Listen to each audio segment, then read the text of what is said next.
Pascal Golli, mon col criminel. Je vis une femme crier. Mon fils est où le boiling qui l'a tué. Avec ça, ils veulent qu'on se taise. Ils nous parlent d'unité nationale. Priorité pour tu wonder que le dossier du génocide. Comme il baranado papa. Un jom galema comme orphelin capable. Ndendinen dole men sabu enen dendi cause boy so yawi mon parodi yiko e jabal mum trantairen jilo justice nonki hebde ɗum nde cheikh rida memi leydele mabɓe ɓe kondi hen ko mayde trantairen donki warɓe tenen ɓe yo ñaawe. J'appelle pas la haine ni à la guerre, mais y'a que la qui libère. 28 militaires tués bandits pour fêter l'indépendance. Et d'un baradeur et Facebook. Ben bien pardonner, c'est parce qu'on a book. Never justice, never, never, never peace. On ne l'âme va lui clear de ses propres fils. Never justice, never, never, never peace. Y'avait Elmin aux lois qui protègent ses fils de Warbe Ben Andara Naim Lili Munir Jengurani be one the fils digne de ce pays.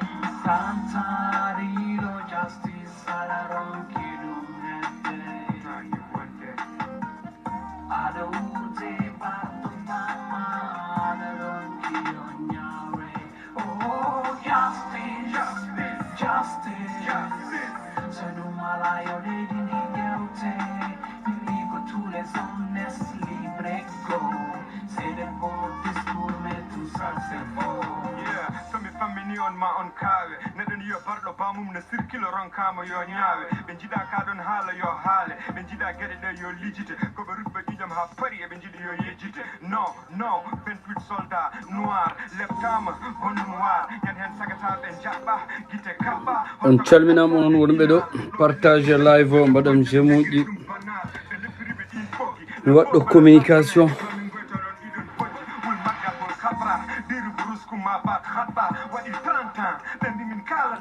partage pour heddiɓe ngar dañen bagaji.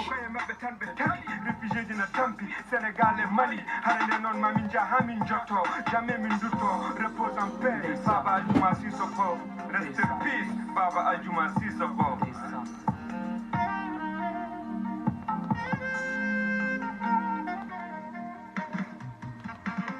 Santarilo justice alaron kidum hente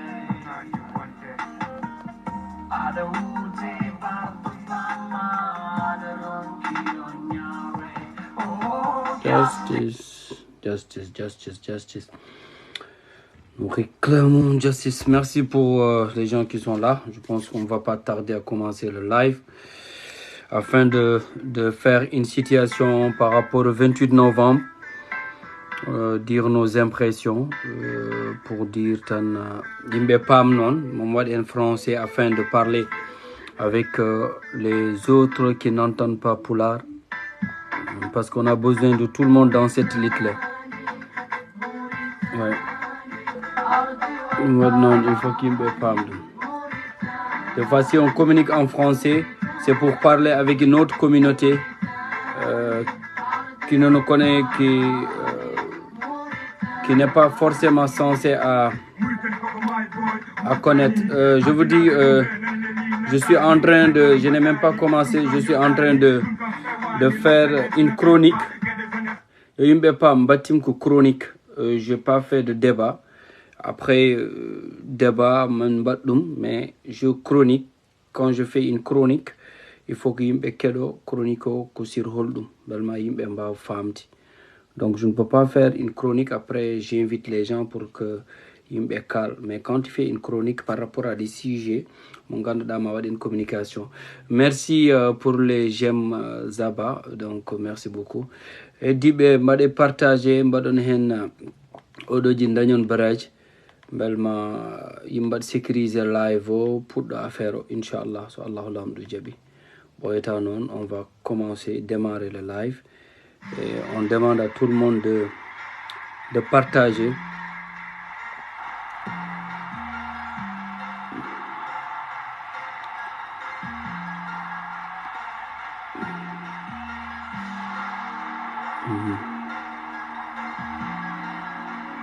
Il se nomme Abda, il se nomme Anne Biron Mangan, The Advisor. Je sais pas comment c'est pas un thème, je ne fais pas de thème, je suis en train de communiquer.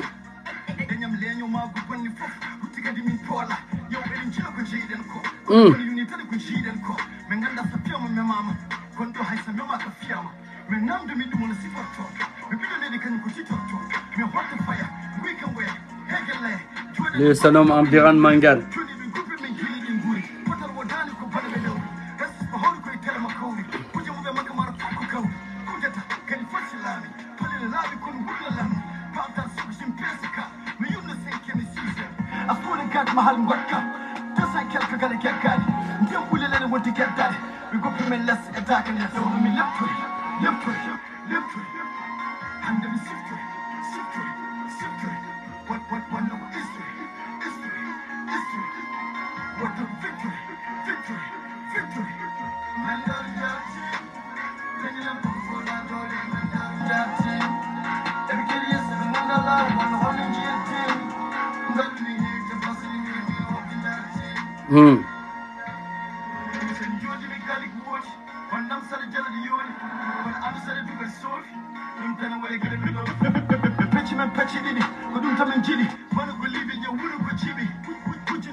Like Albit advise, on a un révolutionnaire, il n'est pas là.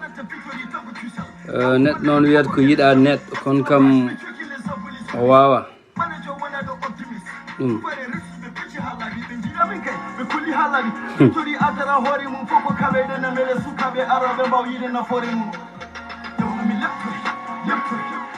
partagez live mbaɗon emuji dañon baraji la diva Sira Dramé bonsoir.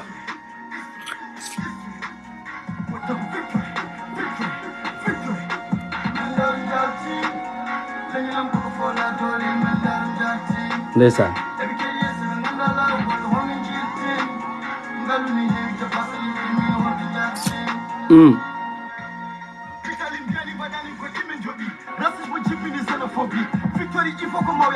Hey. No, advice say.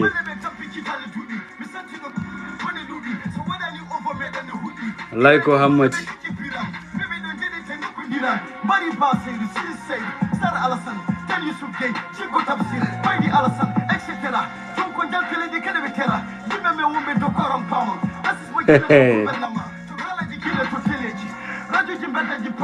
How many times it's been along? Inégalité, injustice, lady Kweli Shotam Piole Polo, Todangane Katimbikito, Fernando Gongamada Kito, Victoria Ala Coca Kito, Sakabe Kwame in your Batito.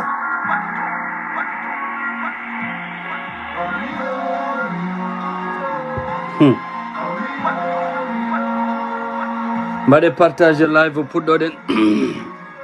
Merci beaucoup.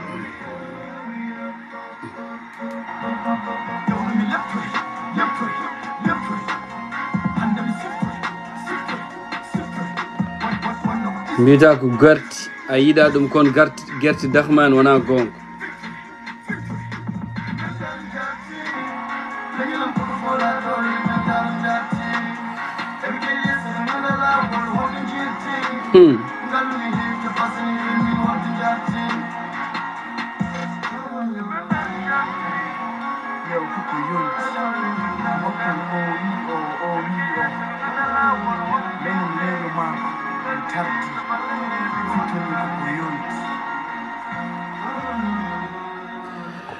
Mesdames et messieurs, On jaram bandirabe onon wonbe do e live o dum bawdon wonde fof. Je vous demande juste de partager et d'écouter. Je vais essayer de faire chronique par rapport à situation 28 novembre holdum won appréhension holko jiden hen après so tawi yimbe à chaque fois en badu hunde il faut que ƴeew ko wite ko une évaluation ƴeew situation hol tolni à chaque fois il faut qu'on marche et batti odon stratégie 28 novembre non yimbe fof en gandi ko xewat ko hen yimbe fof en gandu no dardi hen maintenant il faut que yimbe jetta Allah ganda enen puddo dañji espoir enen puddo dañji espoir. Je le dis, l'espoir est important parce qu'on dit la fin de l'espoir, c'est le commencement de la mort.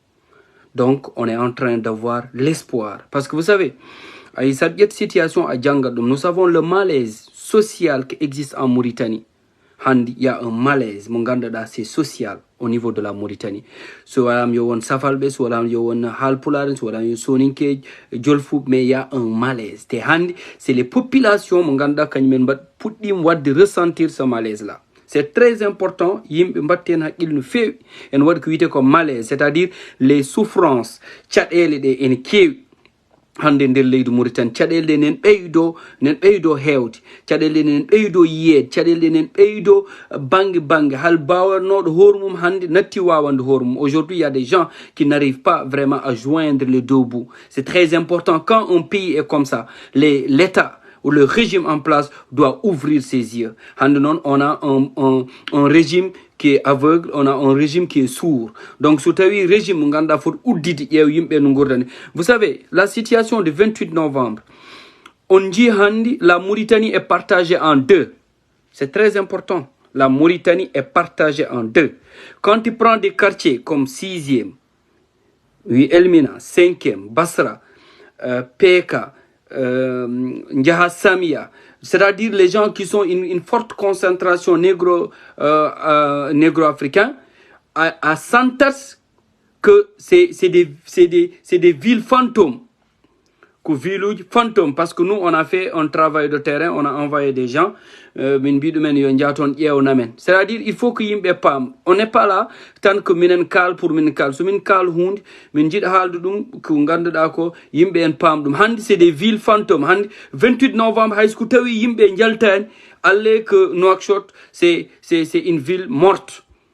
Hol ɓurat yiyeede holton ɓurat yiyeede ko 28 novembre sa ƴetti heddi stade olympique en ad monte jaa heddi premiére en heddi quartier ji mo ganduɗa y a une forte concentration des Meurs blancs ko toon jiita les pipi yimɓe ene jaa en garta. Mais quartier ji mo ganduɗa ɗi comme no mbimam ni Basra, Samia, jaha Peka, Arafat, quartier ɗiɗon fof walla ville ɗiɗon fof, tu sens que handi wonan fête indépendance. Ils veulent faire une fête indépendance. Une fête indépendance doit être nationale. Fête indépendance ko yimɓe murtanna fof poti yitade en koye mumen, murtanna fof poti yiide en koye mumen nde tawno ko feedi mo ganduɗa ko jeytade. Mais oɗo fête c'est entaché. Oɗo fête ko caɗele godi hen. Oɗo fête ko hunde ganduɗa nde hande ha ila yomi din yimɓe ndarot kaltu ɗum hay so tawi probléme on réglame hande Mauritanie en wawi wadde ko wite ko essayons de discuter, de parler, et pour dire que y a seulement, c'est pas seulement la communauté arabo-berbère, c'est les gens du pouvoir qui ont instrumentalisé une communauté et pawɗum e dow communauté goɗɗo en se disant handi ɓeɗo kañumen jiɗno mon warde, ɓeɗo hande ndare gañanɓe. Te handi jetten Allah, mi wi ɗum jetten Allah wonɓe réseau ji en kal artistes jimoɓe, mais je parle avec des gens qui sont constants dans le combat, qui sont constants dans leur perception, qui sont constants à travers les difficultés, qui sont constants tout en sachant ils vont rien gagner que des critiques et les gens vont dire que ponno ɗon ko wadde on mbaɗan ɗum. Donc c'est très important ɓen yeɓe gandi eɓen dañ ko wiyete ko gain de cause. Joni communication o yimɓe nen puɗɗo ɗum famde, yimɓe nen puɗɗo andude ko yano ko ɗum waɗno mbinam em dañi fuɗɗiɓe em joguino probléme communication, em joguino probléme stratégie de communiquer, em mbaɗanno communauté tan au niveau international, em mbaɗan communiquer par rapport e base o, em mbaɗan communiquer par rapport aux gens avec qui ils vivent. Parce que hande so waɗi une communication avec les arabo-berbères, waɗi une communication avec la communauté Meurs blanc, em gandine, eɓe kalne la situation.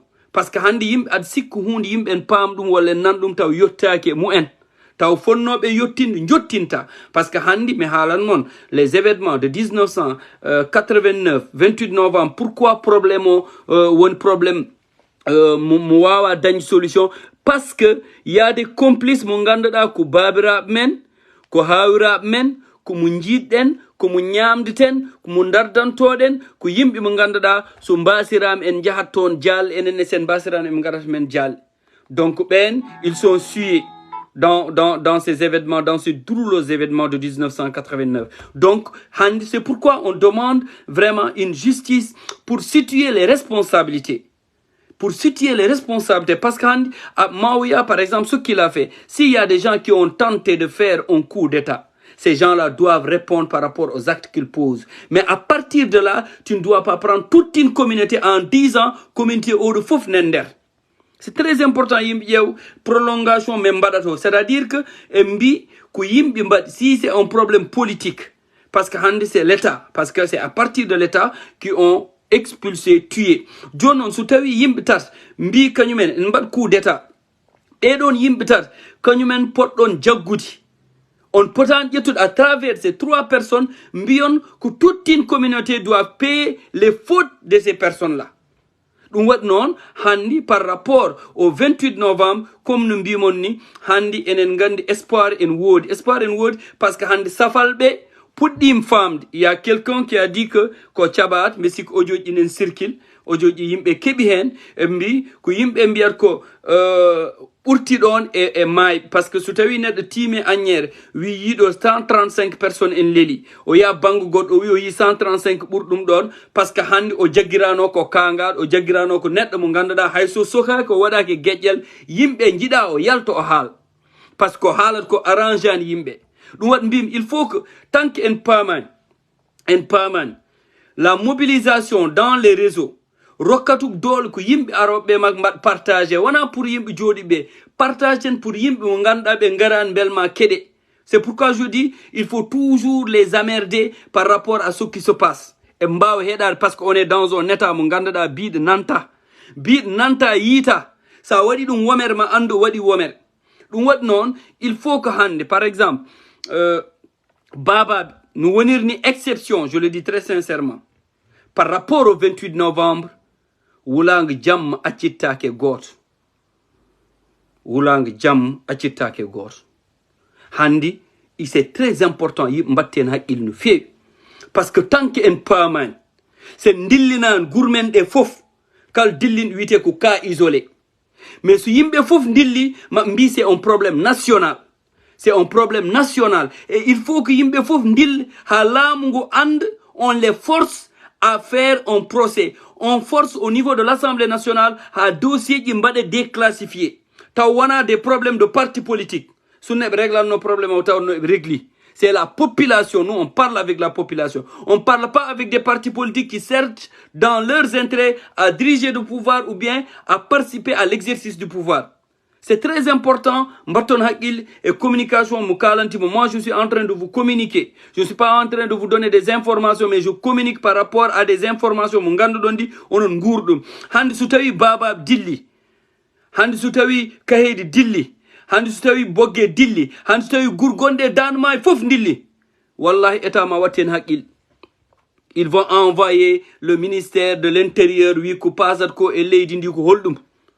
Kon baba bi fotan wonde exception par rapport e caɗele yimɓe dañƴe jowol naaɓe janti hen te handi ko ɓuri hen wonde important ko sukaɓe mo ganduɗa tawaki 1989 c'est des jeunes qui ont ce je que dis cette frustration interne parce que y a pas de plus difficile de se réveiller tu n'as pas d'espoir et en Mauritanie vraiment l'espoir est minime.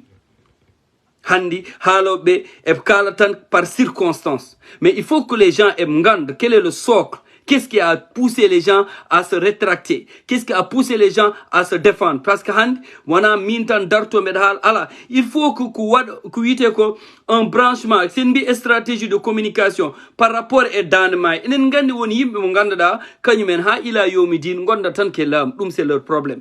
Mais sous tawi la majorité des populations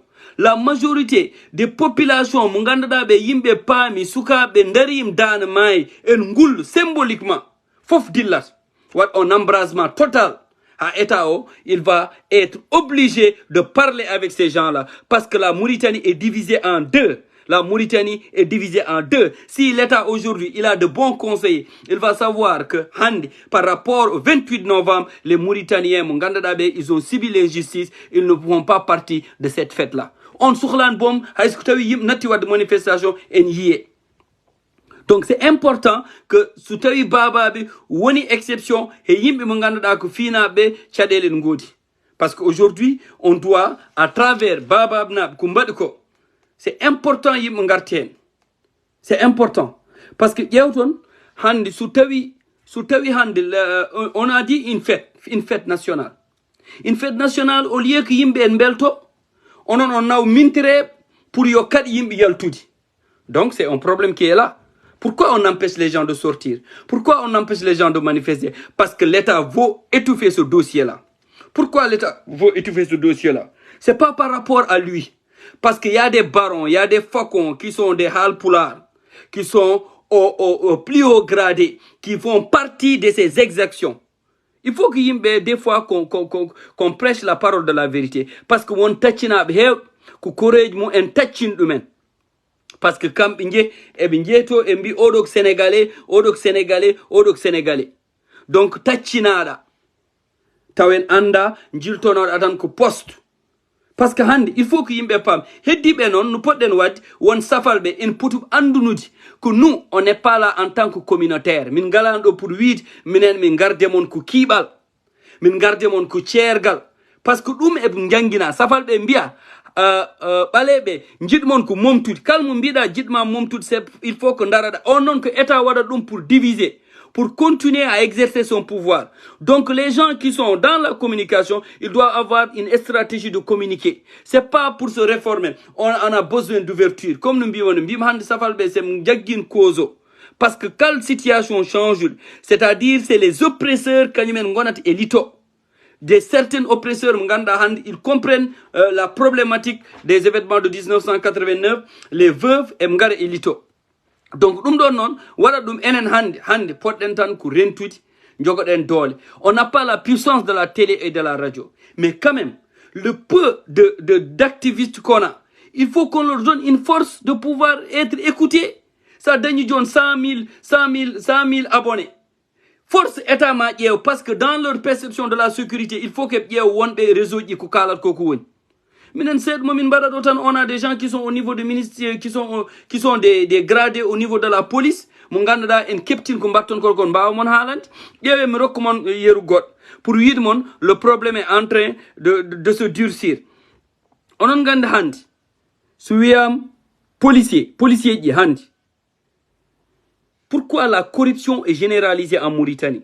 La corruption est généralisée en Mauritanie. C'est-à-dire la corruption est devenue même une norme en Mauritanie. Ça fait partie de l'administration. Ça fait partie de leur raison d'être. Ça fait partie de leur vision, de leur quotidien. Vous savez pourquoi? Parce que Heg et Basal, Heg et Basal, han policier darnatma et lawol, au soukhlana djugi permis à la permis ou el khouya. Inishi totam hundi. Minen komin may. Min dañan hay salaire 100 000. Bibamen jangata. Il faut que min bad corruption pour min dañ komin nawri. Ndia commissariat ji no dardini commissariat fo par rapport à corruption et namno élément mum yo gaddan dum 100 200 000 300 000 400 000 ou 500 000 par nuit. C'est très important dans une société. Il faut savoir regarder quelles sont les prémices que le pays est dans une phase il suffit d'une étincelle pour les doupe. C'est très important parce que Handi, Heg et Basal nen do hoddemon et leid Mauritanie. Den wite Mauritanie en wel hande sa jippime otma ada sod fruit yimbe ngaras en nyagoma hande njia yimbe mbad kalaji en jelo taw c'est des hommes valides. C'est des hommes valides. Njia hande suka munganda be je vous dis njia hande suka munganda hande uliyek em jilno match em njia njangoy em badat ke mbiar ko le chercher de l'argent em ndaro e taliji kal ot birtud e poufe mum ndiam e pompe belma em dañ hen naw gas wol chabantet wol cabannay. Parce que vous savez pourquoi? Parce que je vous dis, il y a des Noirs, ils vivent comme les Meurs parce qu'ils ont ces privilèges-là. Les gens qui sont dans le confort. Ils vivent la même chose. Ils ont la même perception. C'est-à-dire que c'est des gens qui n'ont pas de cœur, je le dis. Je dis nos présidents là, par exemple, Khazouani, il n'a pas de cœur. C'est un homme sans cœur. Parce qu'aujourd'hui, il y a des Mauritaniens qui n'arrivent pas à avoir les 2 repas. Parce que la pauvreté est en train de grandir dans un pays qui ne fait même pas 6 millions d'habitants, où les ressources sont abondantes. Où aujourd'hui, il suffit de régler certains problèmes pour pouvoir vivre ensemble. Mais vous ne voulez pas. Parce que dans chaque situation, il y a des gens qui en profitent. Parce qu'ils sont dans le confort. Il y a des gens qui sont dans le confort. Ils ne voudront jamais que cette situation change. C'est très important. Comme nous disons, c'est un réseau. À partir de ce réseau, il faut qu'il y ait un la Mauritanie est réseautée dans la corruption généralisée. Parce que réseau, c'est autour de ces réseaux-là, qui sont au socle de ce réseau, ils représentent toute une communauté. Ils représentent les Hal Poulard. Il faut qu'il y ait il faut représenter les citoyens de la Mauritanie.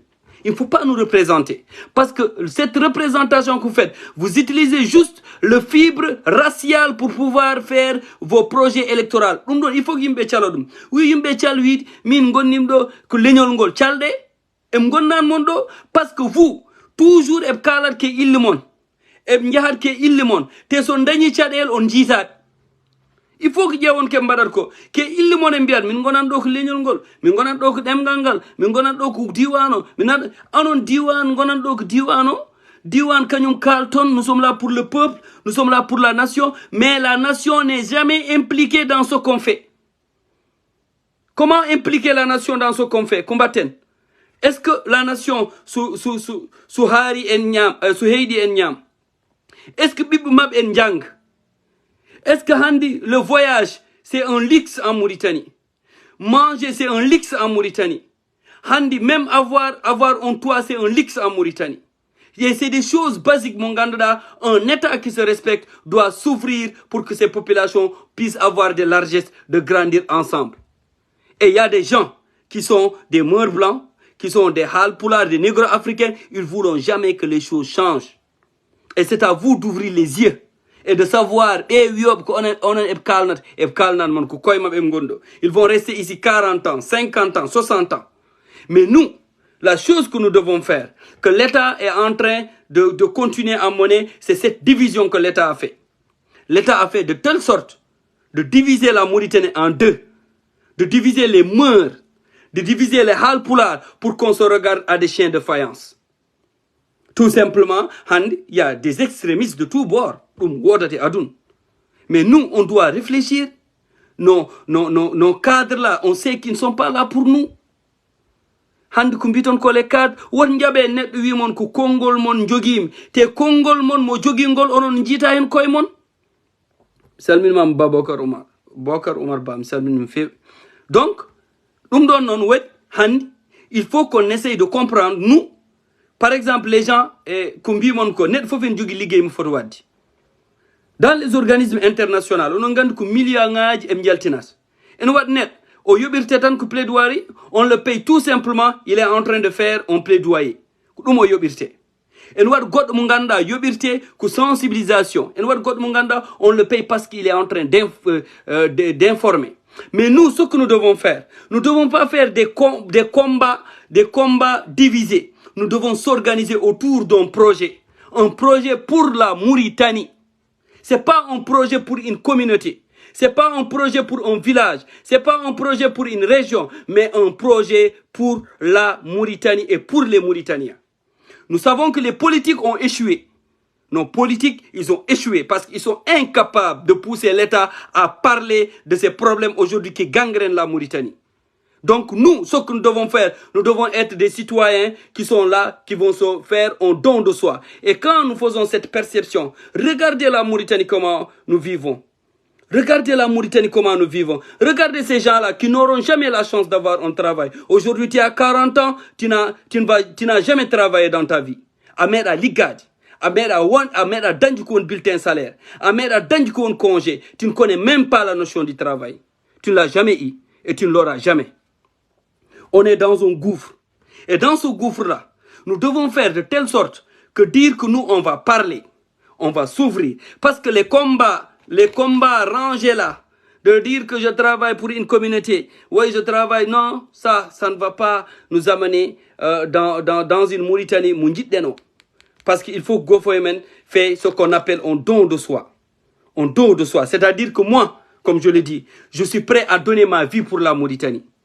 Quand tu es prêt à donner ta vie pour un pays, tu ne calcules pas des lendemains meilleurs. Tu ne calcules pas d'avoir une situation meilleure que les autres. Mais tu te dis, je fais mon travail, je continue. C'est pourquoi je vous dis, il faut que nous, ce que nous disons, on n'a pas besoin, Handi, Mbawa, depuis plus de 30 ans. On ne peut pas, depuis plus de 30 ans, on est là, on est nostalgique à des personnes qui ont donné leur vie pour la Mauritanie et nous, on se dédouane. On ne peut pas. On ne peut pas aujourd'hui pour dire Ngendi Yanko Bedo. Non, on doit rentrer dans le jeu. C'est à nous de changer les choses. Il n'y a personne qui change les choses à notre place. C'est très important de comprendre. Parce qu'il y a des signaux.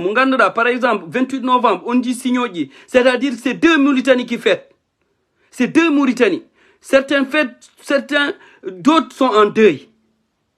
Et dans un moment, crucial, on doit se regarder et se dire la vérité. Les responsabilités, on va les partager. Les gens qui sont responsables de ces exactions, on les traduit en justice ou on les pardonne. Mais on ne doit pas, par rapport à la faute de certains, punir toute une communauté.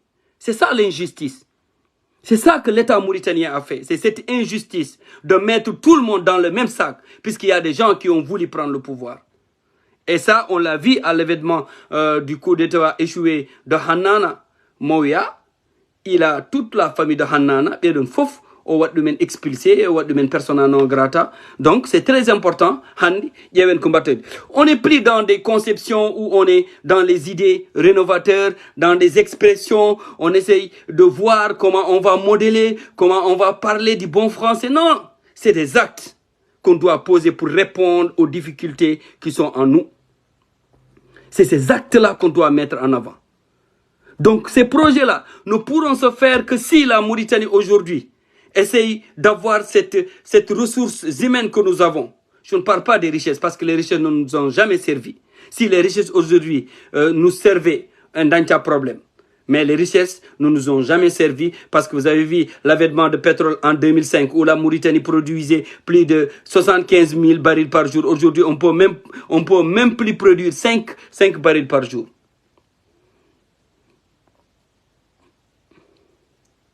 Oui, c'est une propagande du régime, mais ils sont dans le droit. Ils sont dans leur droit de faire une propagande. Mais c'est aux populations de se réveiller, d'ouvrir les yeux, de se dire aujourd'hui, personne n'est indispensable. C'est-à-dire il faut qu'on sorte de ce confort-là, croyant que tu es indispensable. Personne n'est indispensable. Et on a besoin de tout le monde. Et dans ces luttes-là, on doit éviter de prendre ces genres de combats, ces genres de mouvements, l'attribuer à une personne. On ne doit pas personnaliser nos combats. C'est ce qui se répercute dans tout ce qu'on fait.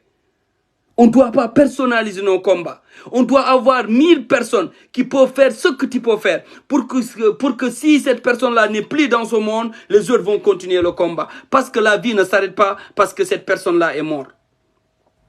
Donc, il faut que qu'on essaye d'avoir une stratégie de communication qui va nous permettre aujourd'hui d'avoir des choses que l'on réclame. C'est-à-dire, nous, on est dans une phase de sensibilisation. Moi, je l'ai dit, il faut qu'on sensibilise. Parce que notre communication n'a pas passé. On n'a pas passé, notre communication n'a pas passé parce que cette communication-là a été adaptée, ciblée par rapport à la communauté internationale qui nous ont tourné le dos. Donc, aujourd'hui, on doit revenir chez nous. Parler avec nos concitoyens, parler avec les mœurs qui croient qu'aujourd'hui, que si le pouvoir revient aux négro-africains, ils vont faire ce qu'on appelle se venger par rapport à ce qui s'est passé. C'est très important. Parce qu'il y a des pays qui ont réussi cela. Par exemple, quand tu prends le cas du Rwanda, c'est très important. Rwanda. On te dit, tu as tué ma mère. L'autre, il se dit, tu as tué mon père. L'autre se dit, tu as tué ma femme. Tu as tué mon frère. Mais nous sommes condamnés à vivre ensemble. Quand vous êtes condamnés à vivre ensemble, il faut que vous ayez des compromis. Vous ne pouvez pas, pendant plus de 30 ans, se regarder à des chiens de faïence. Mais triste. C'est-à-dire que c'est des intérêts qui font que certaines personnes aujourd'hui vont tremper des gens aujourd'hui qu'on a mis tout simplement dans la pauvreté accrue. Mais ces personnes-là, important de juger, on ne doit pas juger ces gens-là. Mais nous qui se disons que nous avons une certaine connaissance par rapport à ce qui se passe, c'est à nous de réveiller ces populations. Mais c'est à nous de se battre, de se mettre debout pour que les choses changent. Donc, par rapport à ce qui s'est passé aujourd'hui, nous rendons grâce à Dieu qu'aujourd'hui la communication est en train de s'étendre, la communication est en train d'être absorbée. C'est pourquoi dans tous les réseaux, les gens comprennent. Par exemple, le film de Diamanté qui, par rapport à ça aussi, c'est un travail énorme qu'ils ont fait. Donc, pour relater, dire aux gens, nous ne sommes pas là, nous ne nous victimisons pas. Mais on vous dit, regardez. Est-ce que vous pouvez vivre dans un pays où il y a des gens qu'on a torturés, qu'on a tués, qu'on a déportés?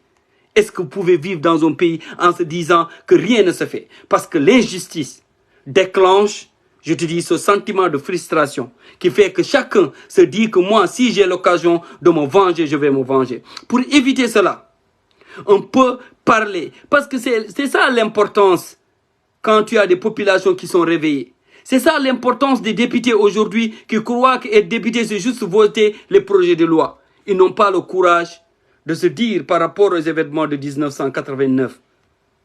Il faut qu'on en parle. Ne serait-ce qu'en parler. Ils n'ont pas le courage de forcer au président, qui est Mohamed Ould Abdelaziz, président Mohamed Ould Ghazouani, de lui dire qu'il faut recevoir les veuves pour entendre leur version des faits. Oui, c'est la vérité des faits, oui. Quand on parle vraiment de ça, c'est de dire la vérité. Les faits sont là, les faits sont têtus. On ne peut pas les changer. On ne peut pas les envoyer d'un revers. C'est impossible. C'est à partir de la vérité qu'on peut construire un pays. Nous ne pourrons jamais construire un pays dans le mensonge. Et on sait qu'il y a beaucoup des intérêts qu'on a mis, que les gens mettent en avant afin de pouvoir endormir la population. Parce qu'il y a des gens qui profitent de cette situation, qui ont des V8, des belles maisons, on n'en a rien parce qu'on n'a pas un cœur meurtri puisque vous avez des conditions de vie. Hol mu yida danji, hol mu yida danji bamtali, hol mu yida danji galle moj. Holmi yida dañi ɓiɓɓe mum sa jippima ngara en jaɓɓoma yimɓe fof en jiɗɗum. Mais il ne faut pas être égoïste. Il ne faut pas qu'on soit des égoïstes. Parce que min mi dañi ɗum tan heddiɓe hayso dañani c'est pas la peine.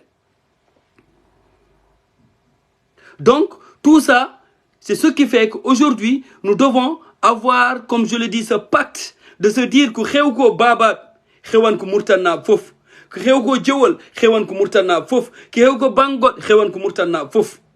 Parce que chacun de nous, Fortan Waddi, sa responsabilité par rapport aux actes qu'il pose. John Oron Wonno, Kumbianom, 28 novembre. Maintenant, je vais venir à l'engagement. Je vais parler de l'engagement. Vous savez, engagement, Waking Deb Desat. Engagement, Waking Deb Desat. Adwa Reset, Ngona et Galma pendant plus de 70 ans. C'est très important. C'est pourquoi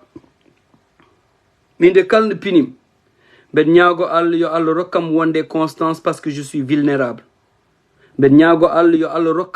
Constance parce que je sais que un jour je peux trébucher. Constance parce que je sais que des fois il arrive des moments où tu n'as pas le choix. C'est important. Ah, ça c'est, je pense que c'est mon doyen. C'est le doyen Kissima Diagana. Donc, Handi, Endi engagement. Je vous dis l'État, qu'est-ce qu'il est, État mauritanien pour essayer de casser les gens qui s'engagent. Soit un matériel, soit des promesses, soit un tes privilèges, après tout ce que tu as fait, engagement, mais tant pis yata. Bado engagé, je le dis, quelqu'un qui s'engage, il se dit que dans cette lutte-là, je vais faire ce que je dois faire et je sais que je ne vais pas bénéficier des privilèges. C'est ça la vérité. Quand tu décides de t'engager, ne cherche pas à avoir des privilèges. Quand tu décides de t'engager. Mais il y a des choses, mon ganda, mais quand tu dis qu'aujourd'hui, quand tu parles pour le peuple, tu parles pour les démunis, tu parles pour les personnes qui ont des problèmes, mais tu sais, tu es investi d'une mission, moralement, tu es investi d'une mission. Moralement, tu es investi d'une mission. Parce que c'est à travers tes paroles que ces gens-là reconnaissent leur souffrance. Donc, tu deviens quelqu'un dans la perception de la mémoire collective, une personne qui compte. Parce que si l'État ne parle pas avec eux, parce que quand tu as des problèmes, tu as envie de s'ouvrir, de parler avec des gens qui t'entendent et qui te comprennent. Mais Handi, si tu décides de t'engager, tu te dis que moi, je dois moralement avoir des prérogatives. Et les gens sont exigeants. Ça, on est ligne gauche, les gens ont le droit de te demander des comptes. C'est vrai qu'on ne t'a pas demandé de t'engager, mais quand tu t'engages à un certain moment, il faut qu'il me des fois, les gens qui disent, je vous dis, il y a des gens qui disent, moi je ne me cache pas, c'est des faibles. Toute personne qui a cette perception, il est faible. Parce qu'il ne peut pas maîtriser ses sentiments. Et un homme, quand tu n'arrives pas à maîtriser tes sentiments, tu es en train de te planter parce que c'est l'émotion que tu es en train de mettre en avant. Je vous donne un exemple très concret. Maître Fatmata Mbaye. Maître Fatmata Mbaye qui a lutté toute sa vie pour la cause des démunis, qui avait beaucoup d'opportunités, qui pouvait avoir des privilèges un peu partout. Alors que Abdul Aziz Yitnom Wad. Abdul Aziz voulait l'humilier devant sa communauté. Il voulait que Maître Fatmata Mbaye devienne équivoque devant sa société. Donc, le 28 novembre, ils vont décorer Maître Fatmata Mbaye. Le 28 novembre, ils vont décorer Maître Fatmata Mbaye. Malgré tout ce qu'elle a fait. Elle a donné toute sa vie pour la Mauritanie. Mbi John 28 novembre, ils vont décorer. Mais si tu as Allen Wondema, si tu as un Badirda ko Allah, Allah achitama yimben koynuma. Il les a dit, vous voulez m'humilier, vous voulez me mettre en mal avec ceux qui souffrent. 28 novembre, je vous dis, les gens qui se disent, qui sont conscients, et le mépris qu'ils ont envers ces gens-là qui crient pour la liberté et la justice, ils sont sans cœur. Je le dis. 28 novembre. So tawi yimbe mbawi wadde indifférence. Mbawi deƴƴuti.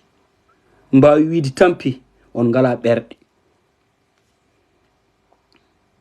On ngala berde. Vous êtes sans cœur. Mais votre conscience ne va pas vous laisser tranquille. Vous-même vous le savez. Donc, comme nous bimni, quand tu décides de t'engager, il ne faut pas avoir des calculs. Je m'engage. Mais il y a tant. Parce que l'engagement, mon batao, en wa a tautaki. En wa yimbe ndanya do jam, an a wanta don. Kon tu t'es donné pour que jam word. Et comme je l'ai dit, la finalité de la vie, c'est la mort. Entre la vie et la mort, il n'y a pas de barrière. C'est juste, mi hastim do mi wali lakar, mi hirtim do mi jofti lakar. C'est juste ça. C'est juste tu es en attente. Tu es en attente. Mais avant de demain, parsemer des biens. C'est pourquoi l'engagement n'est pas donné à tout le monde. Parce qu'au fur et à mesure, locomotive enya, heob injipo. Heddu sotan ko yimbe mo ganduda de parce que engagement ko Allah. Engagement ko Allah. la finalité c'est Dieu. Parce que c'est la patience, le courage d'affronter des difficultés, le courage d'affronter d'autres qui ne sont pas comme toi, le courage d'affronter des gens qui vont tout faire pour que tu tombes. Donc, quand tu décides de t'engager, tu le fais parce que tu vas perdre des privilèges. A wonta net mo ganduɗa ɗo yiddi welami yiddi dañji jawdi yiddi dañji rewɓe. Il faut que mbaɗa sacrifice pour daña hunde. Yimɓe yo kaldu gonga. Il faut que mbaɗa sacrifice pour daña hunde. A wawa wiide min mbeɗa daro mbeɗa dardo e mon kadi mbeɗa yiɗi dañji otoji mbeɗa yiɗi dañji V8 uji wawa wonde.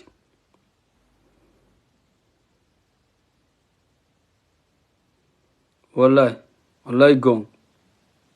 Parce que ɗum ɗon fof waɗat ɗum tan comme je le dis a jaɓat fiyeede bel janggo mbawa dañde hunde.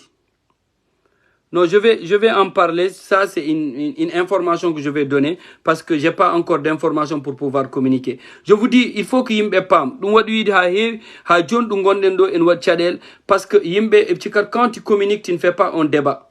Quand je communique, je ne donne pas des informations. C'est très important. Je suis en train de communiquer.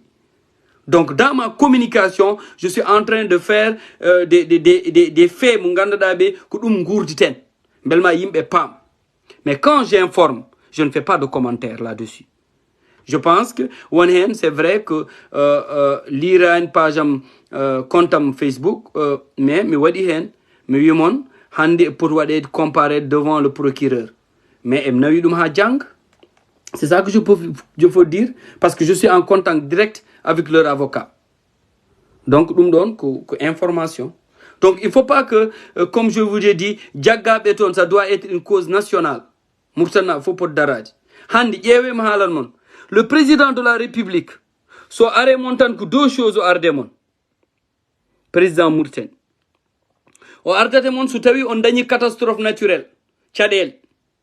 Onon bidon on nawat net laamo pour ittande mon tchadel mon. Kon on gitno mon tchadel mon o arate mon tan so tawi on dañi tchadel. O arta e mon muk so tawi onon gone welami. Handi Mohamed Ould Ghazouani, il doit partir dans la région de Gorgol entre le 5 et le 6. Ndesan ko heyduɓe tampu mayɓe ko ɓen jogor wadde toon terto. Vous devez boycotter toutes les personnes. Si tu n'es pas avec moi, tu es contre moi.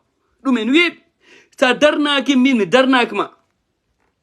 Sa wondani am mi wondani ma. Parce que Mohamed Ould Ghazouani mi wimon kaldo are wur won ñagade Allah are wur mon parce que ñano are wur mon tan tawar won may wala caɗel keɓi mon wala élection ngaji nen ngar eɓe ngarton e puntu mon. Ils sont en train de se préparer pour venir dans la vallée parce que ngandi la conscience populaire ha joni yimɓe nen ɗano parce que on a des cadres mo ganduɗa c'est des égoïstes, je vous le dis. C'est des cadres qui sont des égoïstes, qui sont des gens qui sont très fermés, qui sont des gens qui ont profité de l'État, qui ont profité du pays, mais qui ne veulent pas que les autres en profitent. C'est pourquoi ils ont un cercle d'amis, un cercle très fermé. Calme wondane mab, calme wondane mab, tu ne vas pas bénéficier de ces privilèges-là. Ça, c'est de l'égoïsme.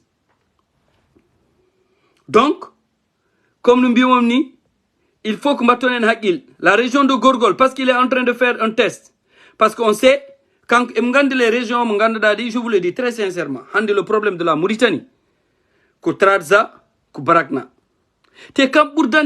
Moi, c'est cette contradiction que je n'arrive pas à résoudre cette équation. On a pour Fied, on a pour Doumbed, on a pour Ruta Tchagal, on a pour accueillir le président Mohamed Ould Ghazouani.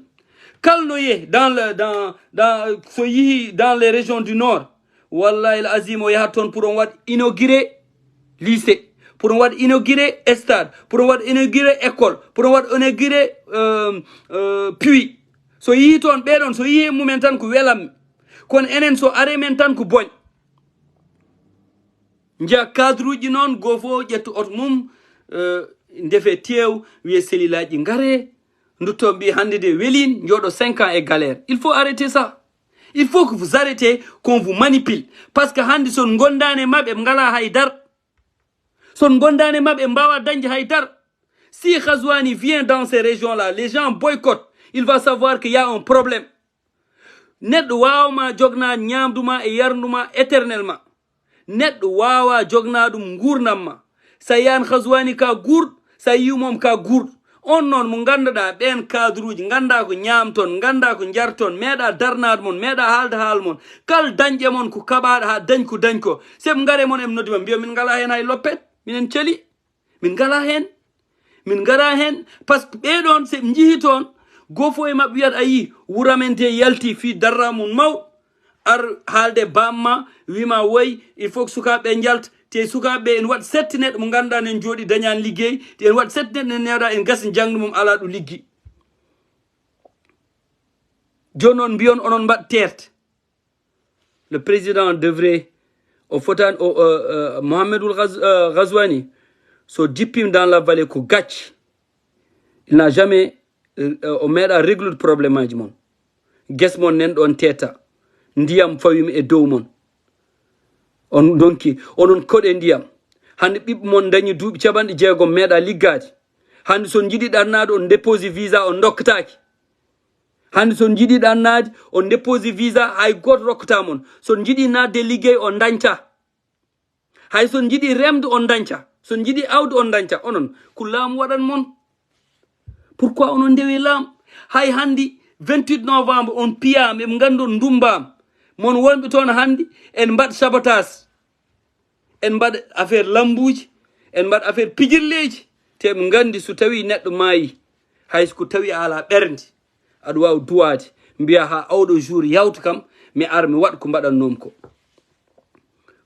pourquoi nous on peut pas le faire pourquoi enen mbaw ɗum wadde il faut que nous partons à l'essentiel il faut qu'on soit intelligent hande so tawi les intellectuels mbawino change ude monde onon corona rokki yimɓe boom ko woni ko réalité wona e mbiwon le monde avance en waɗi technicité ils étaient incapables de trouver un virus pour corona l'homme est faible ils étaient incapables ɗum waɗi noon al insan daif allah wi ko allah haalta hunde a gasno rutto en caggal al insan daif haydara en mbawna koye men kono sen ndenti ma Allah wallu en par ce que ɗo wo tan mo Allah walli hay goote maɓɓe finani goto jour tan ha dañ ko wonɗo ndewɗa ha dañɗa ko dañɗa ko duttoɗa o lieu que pecca e yimɓe mbiya min mi haɗni ɗum e hooram ɗum ko égoïsme probléme mo degleten ke men woni wona en poyade mi wimon hande dans les partis politiques dans nos organisations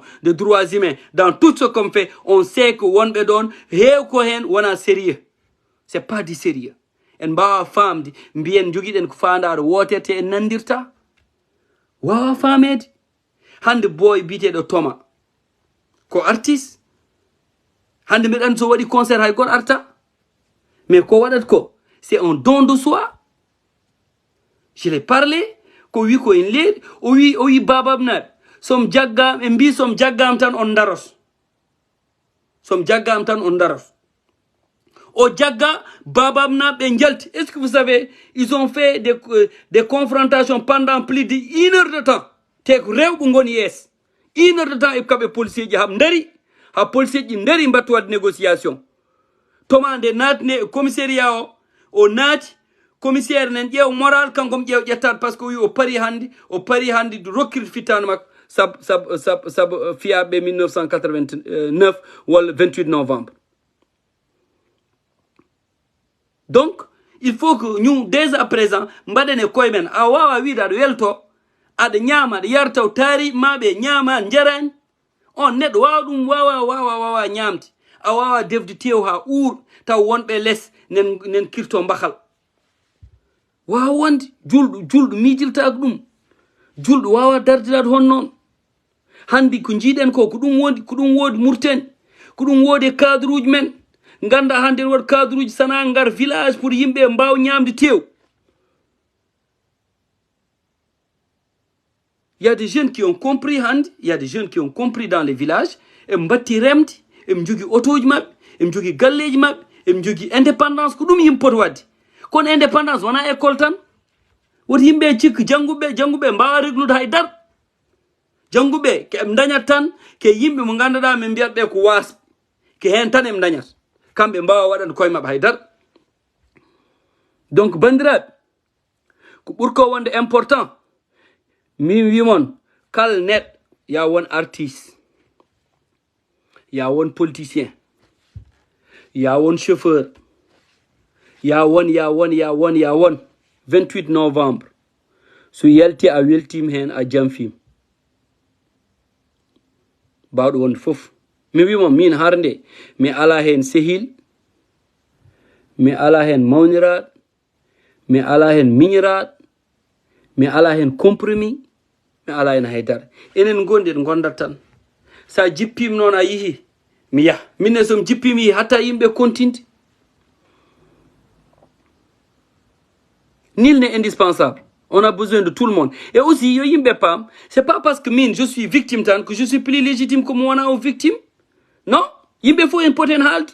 En potan ƴettude har nde wiye ɓeɗo tan kañumen jeeyi ɗum. En jeeyani hay goto jeeyani ɗo haydara. C'est pour toute la Mauritanie. Kal baɗɗe hen en wawa wadde en hoore mum. Sa taccinama he sa taccinaka foof. Sa fiyama he sa fiyaka, sa warama he sa welaka. Yo yimɓe cikkat an aɗa wawi wonde e wuuro mo ganduɗa yimɓe fof potani mbiya an ya ɓamtuɗon, mbiya an ya ñamɗon, mbiya an ya yarɗon. Il faut comprendre ce problème-là, ça concerne tous les Mauritaniens. C'est pas parce que toi tu es victime, tu crois que tu es plus légitime. C'est pas parce que tu es en train de parler, tu crois que tu as plus d'appréhension par rapport aux gens qui ne parlent pas. Non, il faut juste faire ce que tu dois faire et de savoir que tu n'es pas indispensable. Ça maï, hata yimɓe continue ñamen jar. Donc il faut des fois que quand les gens se disent oui, vous n'avez rien fait. Quelqu'un qui mesure les sacrifices consentis, qu'il cherche qu'il n'a rien fait. Parce que c'est un processus tam. Kalko mbaɗɗa yimɓe mbaɗi ko ɓurɗum nen deƴƴi. Hande Mandela, on peut dire dans ce combat, il n'a rien fait.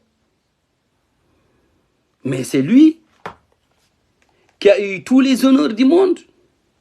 C'est lui qu'on a érigé en immortel. Ces sacrifices-là, c'est les Steve Biko, c'est les Sousoulou, c'est ces Winnie, c'est des gens qu'on ne connaît pas. Yimbe Munganda qui ne sont pas des célébrités, qui ont donné leur vie. C'est ces gens-là qui ont accepté de brûler leur passeport en se disant pourquoi qu'on ait des passeports dans notre propre pays. Donc c'est un tout. C'est pourquoi une lutte, on ne peut pas hypothéquer notre avenir et tout le monde de gauche. So darim tan yimbe fondaro, mbi o jamfim, net got jamfim tan yimbe fondaro. On recommence à zéro. C'est parce qu'on n'a pas une bonne stratégie. So neɗɗo jamfim yi horum yo ando wawade haydara ɗo wonɗo ko yimɓe mbaɗum ɗum yimɓe continue. Les gens doivent continuer. Continuons à nous battre. Continuons à dénoncer. Mais mettons des stratégies. Kal mo ganduɗa handi wonnan ɗo men wot gonen ɗum. Khazwani wonnan mon wot gonnem. Parce que élection ngaji ñan gar mo jip parce que mo andi cadre uji makko haydara mbaɗani. Kono enen noon lamɗo garɗo fof en gondate mum. Lam gar fof ko enen gortan ɗum. Lamɗo garɗo fof ko enen mbiyata il faut que jalton e oɗo ko kawam, oɗo ko bayam, oɗo ko cousin am, oɗo ko sehilam. An neɗɗo en yilo intérêt mum. Nen ñam nen yar an ɓiɓma so jiiɗi janggude mbawa. A ala bomɗo nawirɗa ɓiɓma ƴewe tan par exemple Tekan. Tekan, est-ce que vous trouvez normal? À Tekan, on a un ministre qui est à Tekan, on a des directeurs, on a des cadres. Vous trouvez juste une école républicaine. Oui, les parents de rêve de cotiser pour payer des professeurs. Est-ce que vous trouvez ça, est-ce que vous trouvez ça cohérent? Est-ce que vous trouvez ça cohérent? Vous êtes capable, la visite de Mohamed Ould Abdel Aziz, de cotiser jusqu'à 9 millions. Vous n'êtes pas capable d'appeler l'État, le ministère de l'Éducation, de vous octroyer des professeurs. Parce que c'est votre droit.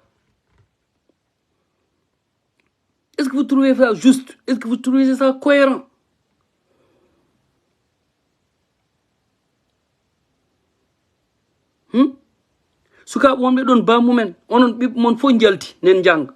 Ils ont la chance parce que vous profitez des privilèges. Mais quand Bingel Mak Jangata, Bingel Mak Wawa a la chance Yaltuti, a la chance Djangouti, Jogot chance Djanga Boy Ach. Donc, les jeunes s'orientent à la facilité pour nouer leur colère. Chimoyamba, Njar Ataï, ils n'ont pas d'ambition, ils n'ont pas de vision. Kalkar de Biatoma, Kalkal Mbima Minem Bonneti, Gatchingala, dans un pays où la pauvreté est une les gens sont dépendants. C'est normal que la population, c'est à l'image du pays. Donc, Bandra, mbatten haqqil he ko nafat men, mbatten haqqil e nafoɓe men, mbatten haqqil enen gandu ko gurten caɗele ɗe ko enen kon neɗɗo fof dañƴe walla neɗɗo fof jiltoɗo so dañi tan waɗa rétracté. Par exemple, je vous donne un exemple très concret ici en Europe. Kal garde so tawi aɗa yilo mais wimon le droit d'asile c'est votre droit, vous n'avez pas besoin de vous cacher, c'est un droit de le réclamer parce que dans votre pays vous n'avez pas de prérogatives. Mais so tawi on mbi onon bojji ɓeɗon gaddi mon Allah waɗi on dañi on potan rumtaduɓe. Vous ne devez pas, vous devez continuer à aider d'autres personnes pour avoir les mêmes privilèges, les mêmes chances que vous avez eues. Mbason tan hattin ɗum e koye mon. C'est important parce que il y a l'absence de solidarité au niveau de la diaspora, c'est visible. Hol yimɓe nandira tan so tawi neɗɗo maayi yimɓe cotise eɓe jawi e maayde ɓe gartir ɗum eɓe jaw ɗum pelli ɗe nandirta kaldata gofo et dans son coin en disant que ɓeyto toñ. Mais il faut situer les responsabilités. Neɗɗo so waɗi ko fotani wadde yo yimɓe nodduma mbima a waɗi ko fotani wadde, a fotan ƴewde hen ko sehil ma, a fotan ƴewde hen ko mawno ma walla ko miñ ma. Il faut qu'on soit très sérieux ko mbiten ko parce que mi wimon jamfungo fuɗɗoto ke yimɓe men mo ñamditen mo jardeten mo jandirten ke mabɓe fuɗɗoto. Mais il faut avoir de courage. So tawi onon mbawi wiide haswani moƴƴani, onon mbawi wiide wonduɓe haswani moƴƴani, wonɓe mon so moƴƴani mbi onon kalta ɗum parce que vous avez des liens. Min ko murtan tan jim ɗum de. Parce que hande les réfugiés qui sont au Sénégal, Macky Sall ne veut même pas lever le petit doigt pour leur donner juste espoir. Haïkour critique tam, personne. Mais nous, on ne va jamais se soumettre à vos dictats de la pensée unique, ça je le dis. On ne va jamais se soumettre à vos dictats de pensée unique. Ayalti Legnol, John a changé, John Kadir Sani, min pamandou. Il faut qu'on sorte de l'émotion. On pamandou mbaton ko wana lawol tan. Tant que nous n'avons pas la capacité de dire la vérité, c'est parce que enen bat ko wite ko compromis. En wadu tolnaden. Tu sais, tant que toi, ta capacité de dire aux gens ce qu'ils ne veulent pas entendre, que nous on gong. Ce qu'ils ne veulent pas entendre, vous êtes des corrompus, vous êtes des arrivistes, vous êtes des séparatistes, vous êtes des égoïstes, vous êtes des gens qui ne veulent pas le développement du pays. C'est ça qu'on doit leur dire. Et on sait qu'ils ne sont pas reconnaissants. Ils n'ont même pas l'amour de leur pays. Quand tu as l'amour de ton pays, tu vas voir comment tu vas faire pour que toute la population puisse bénéficier de cet amour-là. Mais quoi ils montent? T'es calcal. Mbi e oɗo kamɓe ni e mbayi keɓe haaloɓe tan ɗum waɗi kam mbima haal wonko nafat. Haal wonɗo haalte golle ngala ɗon ko haal nafat ɗon. Neɗɗo wawa gollade so tawi haal edako ɗum. Hay goto meeɗa yiide wiye ngal ɗo gollal ko ari tan waɗa taw yimɓe kaldani.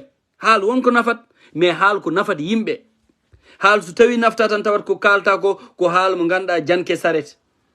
Kono haal ngare ndenten, ngare kaɓeɗen, ngare dardoɗen, ngare ƴeewen sukaɓe men no jangirat, ngare ƴeewen remoɓe men no ndemirat, ngare ƴeewen awoɓe men no gawirat, ngare ƴeewen hande yimɓe men mo ganduɗa ko yahoɓe gartoɓe. Hande même voyager yimɓe cikat c'est extraordinaire. Hande le fait de voyager jaha caggal leydi c'est extraordinaire. Parce qu'on n'a pas ce privilège. Parce que hande a voyageat, toute ta famille croit que ça voyage enquête, tous les problèmes sont résolus.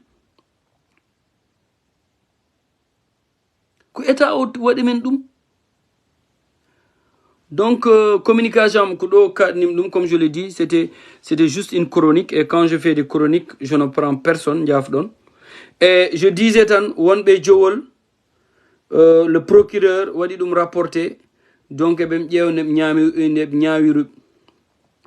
donc c'est très c'est banal et comme nous bimon 28 novembre enen ba wiidi en dañi hen en badi en aussi set taw safalbe jon batti dum hedaade hay documentaire mo ganduda mi publie dum e page am safalbe badi dum publier no feewi woni Ndiawane Group. C'est pourquoi je dis nous avons besoin de votre force.